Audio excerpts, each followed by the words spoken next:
بسم اللہ الرحمن الرحیم۔ آج کا جو ہمارا ٹاپک ہے وہ نظم کی اقسام بلحاظ موضوع۔ موضوع کسے کہتے ہیں؟ موضوع سے مراد وہ مضمون جو کسی شعری تخلیق سے واضح طور پر وابستہ ہو۔ اور حمد کیا ہے؟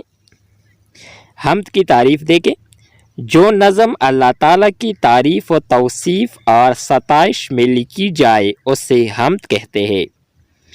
مثال دیکھیں، قبضہ ہو دلوں پر کیا اور اس سے سوا تیرا، ایک بندہ نافرمان ہے حمد سرا تیرا۔ نام سے اللہ کے کرتا ہوں آغاز بیاں، جو بڑا ہی رحم والا ہے نہایت مہرباں۔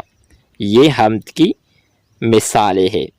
اس شعر میں جو ہم ان اشعار میں دیکھیں تو ان میں شروع سے لے کر آخر تک اللہ تعالیٰ کی صفت اور بڑائی اور توصیف و ستائش کا ذکر ہے، تو یہ حمد کہلاتی ہے۔